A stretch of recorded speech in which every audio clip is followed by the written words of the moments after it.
ध्यायन्ति योगिनः कामदं मोक्षदं चैव। ओंकाराय नमो नमः। अज्ञानतिमिरान्धानां ज्ञानाञ्जनशलाकया नेत्रैरुन्मीलितं येन तस्मै श्री गुरुवे नमः। नमो दुर्वाररागादि वैरिवार निवारणे अरहते योगीनाथाय महावीराय ताइने।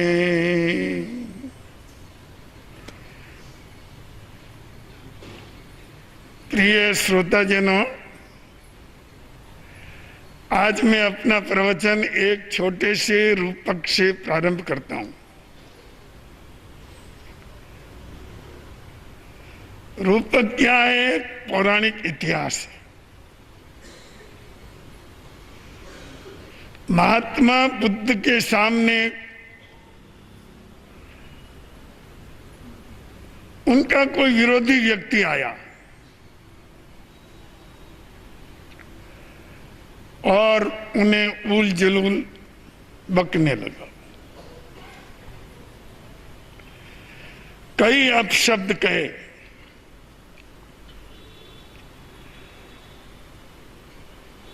बुद्ध चुपचाप सुनते रहे। जब तक वो थक नहीं गया तब तक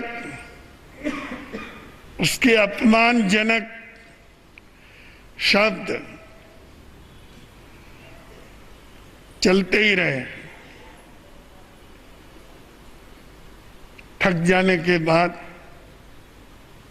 चला गया। बुद्ध ने कोई जवाब नहीं दिया। बुद्ध के प्रधान शिष्य थे आनंद।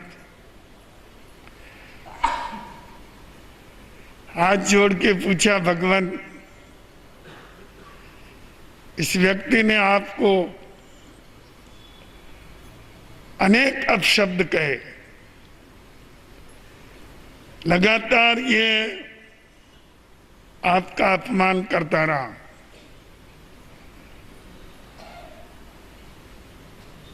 आपने कोई जवाब नहीं दिया। बुद्ध ने कहा, आनंद, जिसकी दुकान में जो माल होगा वही तो देगा। इसकी दुकान में गालियों का माल है, इसलिए वो देता रहा। उसकी दुकान का माल सामने लाता रहा। मुझे वो खरीदना नहीं था, लेना नहीं था। लेना हो तो कोई बात करो।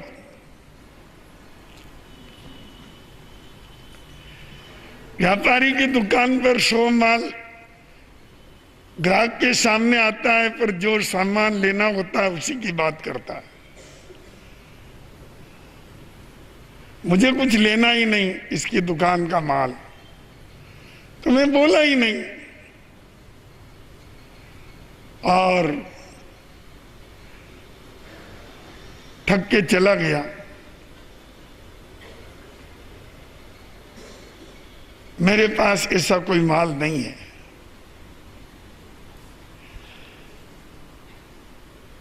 बंधुओं, ये महात्मा बुद्ध के जीवन की एक घटना है। यह घटना हमें इस तरफ इंगित करती है कि अपनी दुकान में कौन सा माल है,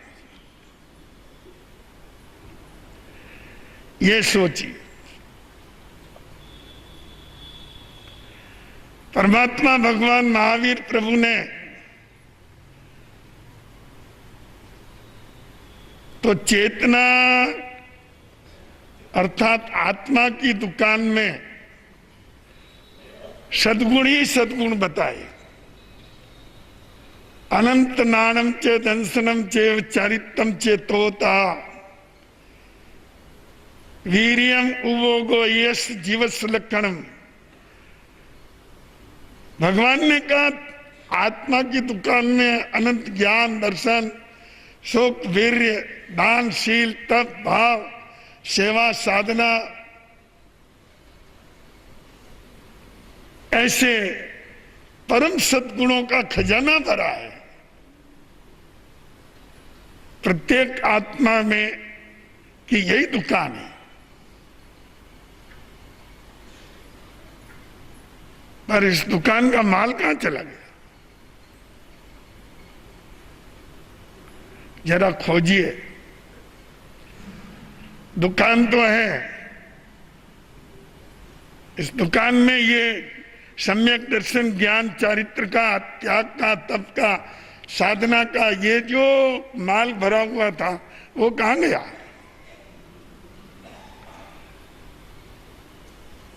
वो गया अपनी दुर्वृत्तियों में, अपने अंदर जो दुर्भाव आते हैं वो उनको लूट करके ले जाते हैं। क्रोध आया, क्षमा लूट गई। अहंकार आया, नम्रता लूट गई। माया और बेईमानी आई, सरलता और सज्जनता लूट गई। लोभ लालच पैदा हो गया तो संतोष लुट गया। ये लुटेरे हैं जो अपना माल लूटने के लिए आते हैं और चले जाते हैं, माल लूट के चले जाते हैं। इन लुटेरों को कभी आपने पहचाना नहीं, इनको पहचानना बहुत जरूरी है। अन्यथा अपना जीवन केवल पापों का अड्डा बनकर के रह जाएगा। काम, क्रोध, मद, मोह लुटेरे निष्दिन रहते तुझको घेरे, लूट रहे धन माल को तेरे, और माने बैठा जिनको मेरे। तेने माना ये अपने ही है। कई लोगों की निष्ठा बुराइयों में ही होती है, अधर्मियों अधर्म में ही होती है। वो सोचता है ये है तो मैं कुछ कर सकता हूं, यह है तो मेरा अस्तित्व है, नहीं तो मुझे कौन मानेगा।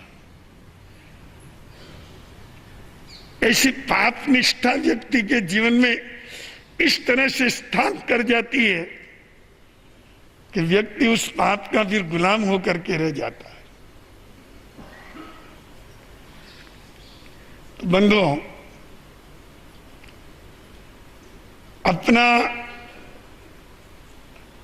अपनी चेतना का जो माल है वह तो कहीं दब गया, और इन लुटेरों ने आकर के अपने जीवन में अड्डा जमा दिया। उसका नतीजा यह हुआ कि हमारी सरलता, सज्जनता, यहां तक कि सभ्यता लगभग वो भी समाप्त होती हुई चली जा रही है। वाणी का माधुर्य, व्यवहार का पवित्रीकरण, सेवा और साधना की दृष्टि, इनके बिना कोई जीवन शांति से जी सकता है? ये तो वो तत्व हैं जो चेतना को अपना स्वरूप प्रदान करते हैं, पर वो तिरोहित हो गए, उनको दबा दिया गया। ये लुटेरे आकर के इससे बच गए उन्होंने आपके जीवन की आत्म शांति को ही भंग कर दिया। तो बुद्ध ने कहा, आनंद, मेरी दुकान में ये माल ही नहीं है, मैं उसको क्या जवाब दूं?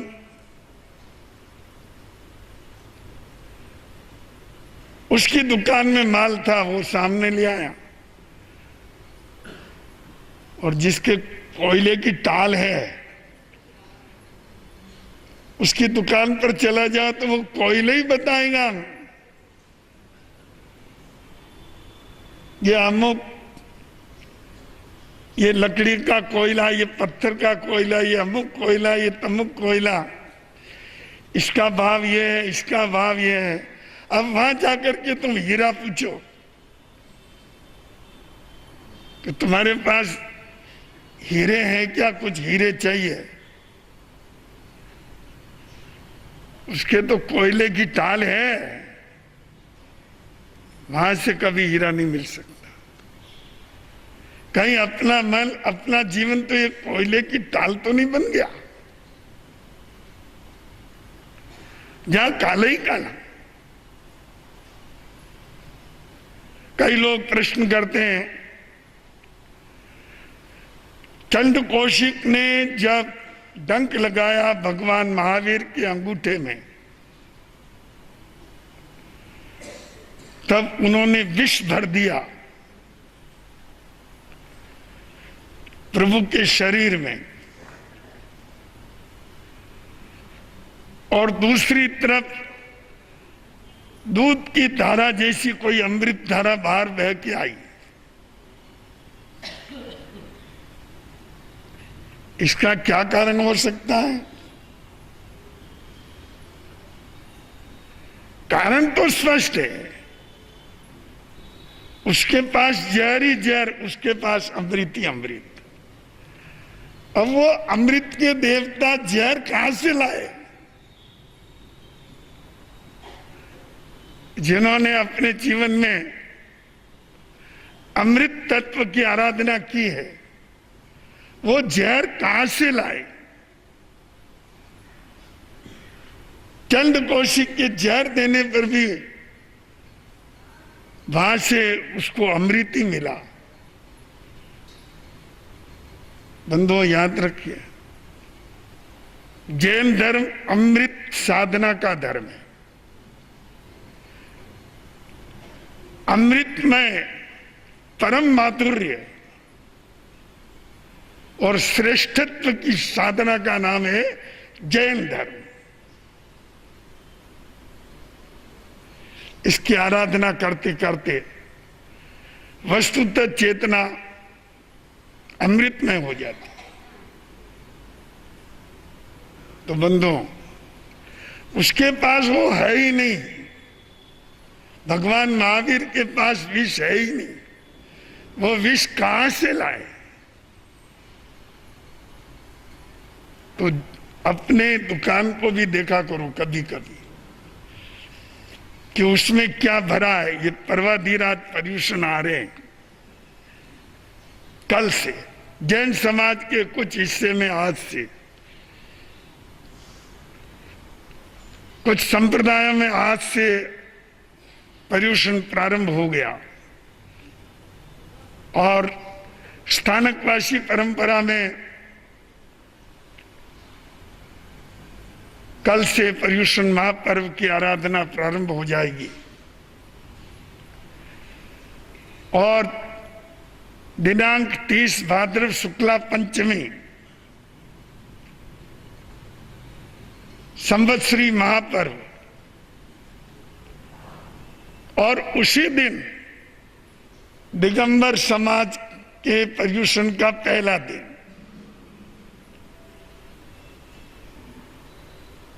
यही परंपरा रही। तो बंधुओं, ये पर्यूषण पर्व क्या है? ये अमृत तत्व की आराधना का पर्व है। अभी से तैयारी करें।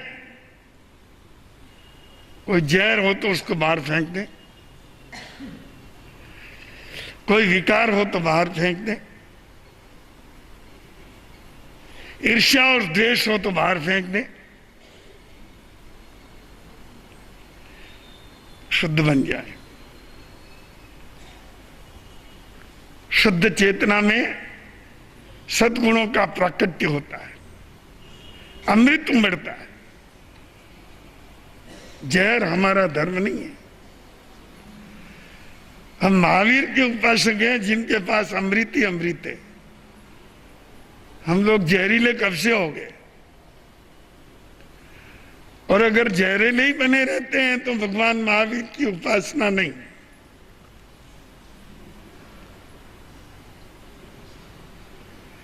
जहर को अमृत में बदल देता है वही महावीर का सच्चा उपासक है। महावीर को मनाने का एक दिल चाहिए और अच्छे विचारों की एक महफिल चाहिए। महावीर को मनाने का एक दिल चाहिए और अच्छे विचारों की एक महफिल चाहिए। जहर को भी अमृत में बदल दे। ध्यान से सुनना, जहर को भी अमृत में बदल दे, ऐसा उनका भक्त काबिल चाहिए, ऐसा उनका भक्त काबिल चाहिए। जहर को अमृत में बदलने का कार्य ये भगवान महावीर के पवित्र धर्म की आराधना का कार्य है। इस पवित्र और पारमार्थिक आराधना का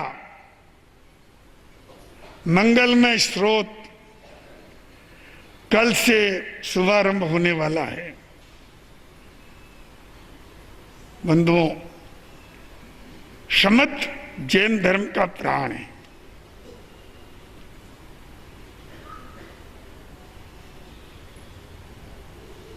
और समत्व ही अमृत है। समत्व की आराधना, उसका कितना महत्व है कि हमारी छोटी से छोटी साधना संवर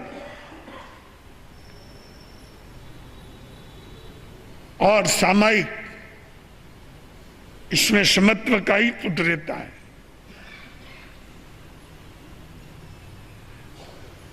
समत्व की आराधना के बिना कोई जैन धर्म की आराधना कर नहीं सकता। अभ्यास करना चाहिए और समत्व की आराधना का सरल साधन है सामायिक और स्वाध्याय। सामायिक एक महान साधना है जो व्यक्ति को 48 मिनट तक आत्मस्थ करती है, अपने में लीन करती है, विकारों से हटकर आत्मभाव में विचरण करने का अवसर देती है। इस साधना से किसी को चूकना नहीं चाहिए। यही ट्रेनिंग सेंटर है समत्व का। समत्व की ट्रेनिंग लेना है, एक साथ नहीं आएगी, एकदम नहीं आएगी, एक दिन में नहीं आएगी। प्रतिदिन सामायिक करो, प्रतिदिन करो, स्वाध्याय करो। और आप जानते हो, करत करत अभ्यास के दुर्मति होत सुजान। अभ्यास करते करते तो बड़ी से बड़ी सिद्धि भी मिल जाया करती है, पर आपने अभ्यास छोड़ दिया। इसलिए आज कदम कदम पर भेदभाव का सामना कर रहे हो। क्या परिवार में, क्या समाज में, क्या घर में, क्या बाहर में, कहां व्यवहार में, सर्वत्र व्यक्ति विषमता का शिकार हो रहा है।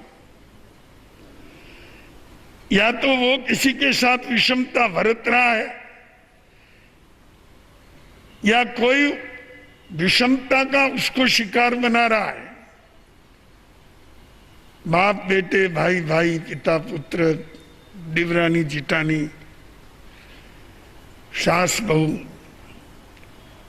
सर्वत्र ये विषमता का चक्र गतिमान है,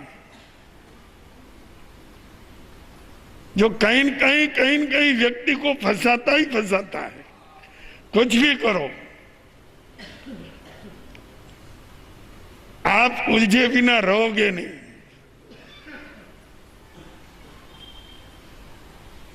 क्योंकि उसी में डूबे हुए हो, विषम भावों में ही डूबे हुए हो।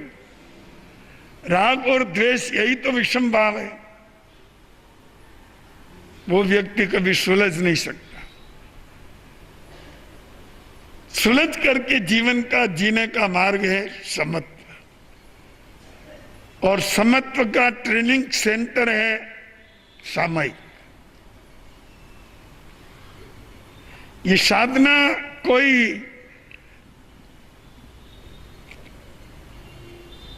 एक क्रियाकांड नहीं है। ये साधना चेतना के अंतरतम को बदलने का एक साधन है। भीतर में फैली हुई विषमताओं को समाप्त करने की एक विधि है। और किसी भी विशेषता को पाने के लिए व्यक्ति को उसका अभ्यास तो करना ही पड़ता है, और सामायिक उसके अभ्यास का साधन है। धीरे धीरे मन में समत्व भरता है, भावनाओं में समत्व की प्रतिष्ठा होती है, आचरण और व्यवहार में समत्व का समावेश होने लगता है, व्यक्ति की विडंबनाएं समाप्त होती है। और महत्व देना सीखो। ये मत समझो कि ये कोई धार्मिक क्रियाकांड है जो कुछ बुढ़े लोग करते रहते हैं। नहीं, ये चेतना का विज्ञान है। यह अमृतमय चेतना का एक अभ्यास है। इससे हम अपने पूरे जीवन को अमृतमय बना सकते हैं। बस शर्त है कि आप निष्ठापूर्वक इसकी आराधना करें। बंधुओं,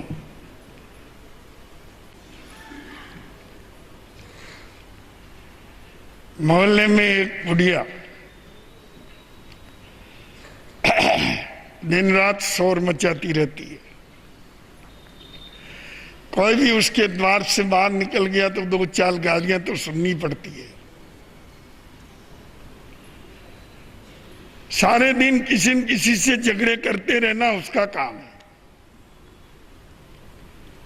बात वही है, जिसकी दुकान में जो होगा वही देगा। सारा मोहल्ला परेशान। कईयों ने समझाया, बुढ़िया समझती नहीं है। मुझे क्या अक्ल देने आया, भाग यहां से। और गालियों की बौछार चलती रहती है। सारा मोहल्ला हैरान। एक नई बहू आई जो वीतराग विज्ञान की विद्वान थी, वीतराग धर्म की आराधना को समझती थी, वो समत्व की उपासिका थी। उस कन्या ने ऐसे ही संस्कार प्राप्त किए थे। कुछ दिनों में उसको समझ में आ गया कि यहां तो इस बुढ़िया का निरंतर उपद्रव चलता ही रहता है। सास तो पूछा,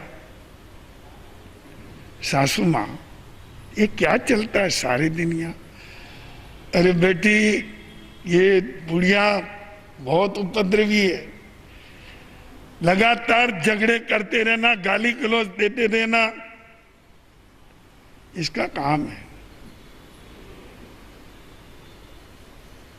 कई लोगों ने समझाया, समझने को तैयार नहीं है, दुत्कार देती है। इसके सामने जाके कोई खड़ा तक नहीं रह सकता। उसने कहा, सासू मां अगर आपकी आज्ञा हो तो कुछ दिन में वहां जाऊं। कुछ दिन? उसके सामने तुम कुछ मिनट भी खड़ा नहीं रह सकती। मतलब आग का टुकड़ा है, कोई बात नहीं, वो आग का टुकड़ा है, तो आग के टुकड़े का सामना कैसे करना, ये हमने अपने धर्म से सीखा है। आपकी आज्ञा हो तो मैं जाऊं, जा, अभी तुझे ही मालूम हो जाएगा, 10 मिनट में वापस चली आएगी। अपना आसन, सामायिक का साधन और स्वाध्याय की पुस्तक लेकर के गई। जय जिनेंद्र किया, मां साहब अंदर आऊं, गालियों की बौछार, कोई बात नहीं, सुन ली उसने। आपके यहां 10-15 मिनट बैठना चाहती हूं मैं। गाली गलौज के साथ कहा, तेरी ऐसी हिम्मत, हाँ तुम तो माँ हो ना, माँ के साथ, माँ के वहां बेटी को आने में क्या डर, मैं तो आपकी बेटी हूं ना। आसन लगा के बैठ गई और स्वाध्याय करने लगी। बुढ़िया गालियां दे दे के थक गई। सामने केंद्र मौजूद था ना गालियों के लिए। बेटी बनने आई है, नालायक कहीं की, सब सुनती रही। सुन कहते कहते थक गई। क्या पढ़ रही है? ये मैं कोई संतों के प्रवचन पढ़ रही हूं। क्या इनमें बहुत अच्छी चीजें है, आपको तो आपको भी सुनाऊं। बात सुना क्या इसमें, देखें। अब बुढ़िया ने सुनना शुरू किया। एक दिन 10 मिनट सुना, एक दिन 20 मिनट सुना, कुछ उसको रस आया। अच्छा, बातें इसमें बहुत अच्छी है, ऐसा कर, हर दिन आया करिए। कहा, मम्मी जी आपका हुक्म है, जरूर आऊंगी ना। ऐसा क्रम चला उसका। प्रतिदिन स्वाध्याय, सामायिक। उसने धीरे धीरे उस मां साहब को भी सामायिक में रद्द कर दिया, उग्रता सब समाप्त कर दी, और पूरे मोहल्ले में शांति का साम्राज्य हो गया। ये तो एक प्रक्रिया है कि व्यक्ति को कैसे बदला जाए। तो मम्मी ने कहा, उसके सासू माँ ने कहा कि बेटी उसने तो गालियों की बौछार दी होगी, तेने क्या किया? उसने कहा, माँ साहब उनके पास माल था वो दिया, मैंने नहीं लिया। और फिर जब उन्होंने चाहा तो मेरे पास माल था वो मैंने दिया।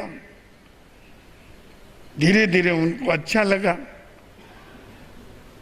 तो बंधुओं, अपनी दुकान में माल पवित्र होना, शुद्ध होना, अपनी मन, वाणी और व्यवहार के अंदर अमृत की धारा बहती रहे, पर्यूषण की यही देन है। और सामायिक साधना इसका शुभारंभ है। कल पर्यूषण के साथ ही तमाम भाई बहनों को प्रवचन में भी सामायिक साधना के साथ सुव्यवस्थित रूप से स्थिर होकर के तत्व ज्ञान की आराधना करनी चाहिए।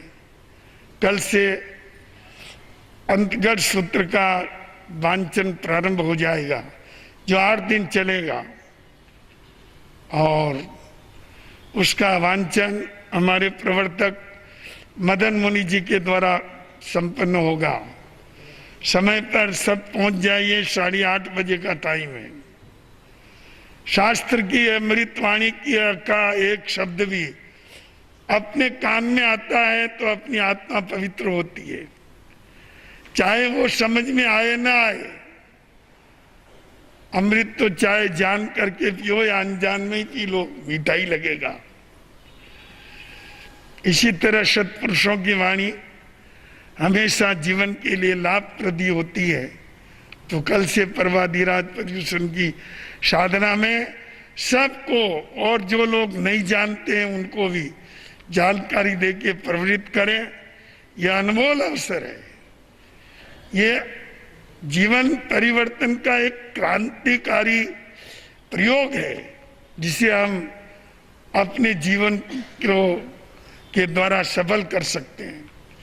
पर्युषण सरल साधन है, इसलिए कल से सबको इस आराधना और साधना में लग जाना चाहिए। अखंड नवकार मंत्र के जाप की भी आराधना चलेगी।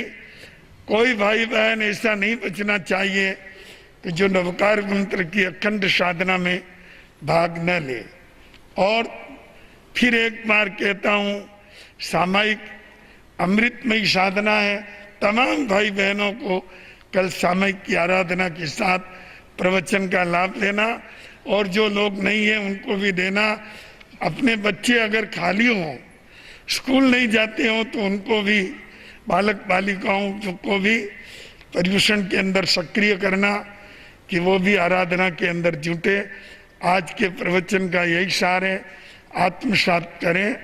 बंधुओं, 5-10 मिनट आज ज़्यादा हो गए।